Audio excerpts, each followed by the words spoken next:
ગુજરાત યોગ બોર્ડના ચેરમેન શિષપાલજી રાજપૂતે ગીર સોમનાથ જિલ્લાની મુલાકાતે પહોંચ્યા હતા, જ્યાં યોગ કોચ, યોગ ટ્રેનર તેમજ યોગ સાધકોને સંબોધન કર્યું હતું અને ગુજરાતના દરેક ઘર સુધી યોગ પહોંચાડવાનું આહવાન કર્યું હતું।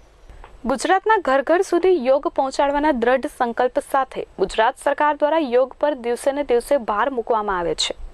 ત્યારે ગુજરાત રાજ્ય યોગ બોર્ડના ચેરમેન ગીર સોમનાથ જિલ્લાના પ્રવાસે આવી યોગ કોચ, યોગ ટ્રેનર અને યોગ સાધકો સાથે સંબોધન કરી યોગને ગુજરાતના એક એક ઘર અને એક એક વ્યક્તિ સુધી પહોંચાડવાના ગુજરાત સરકારના સંકલ્પને પૂર્ણ કરી કોરોના જેવી મહામારીને યોગ થકી હરાવીશું। આ કાર્યમાં ગીર સોમનાથ જિલ્લાભરમાંથી 300થી વધારે લોકો જોડાયા હતા અને સરકારની ગાઈડલાઇન્સ મુજબ સોશિયલ ડિસ્ટન્સનું પાલન કરી કાર્યક્રમ યોજાયો હતો।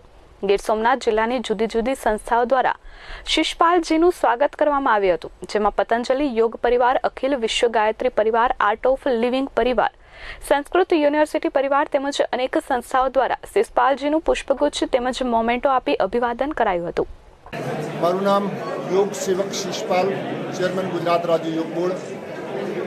માન્ય નરેન્દ્રભાઈ મોદીજીના સ્વપ્નને સાકાર કરવા માટે ગુજરાતના સંવેદનશીલ મુખ્યમંત્રી માન્ય વિજયભાઈ રૂપાણીએ ગુજરાત રાજ્ય યોગ બોર્ડનું ગઠન કર્યું, જેનો મકસદ છે ઘર ઘર સુધી યોગ પહોંચે, યોગ ટ્રેનરો ઊભો થાય અને જેથી આ ગુજરાત રોગથી મુક્ત બને, નશાથી મુક્ત બને।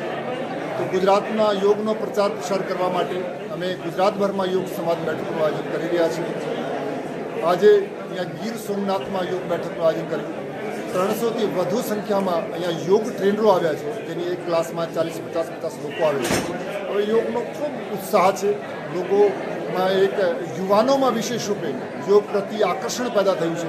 એ અમારા માટે પણ ખૂબ આનંદની વાત છે। અમારા યોગ બોર્ડના સભ્યો, આખી યોગ બોર્ડની ટીમ એમાં કામ કરે છે। યોગ બોર્ડના સભ્ય આદરણીય પ્રકાશભાઈ ટિપરે પણ આજે ગીર સોમનાથમાં આવ્યા છે।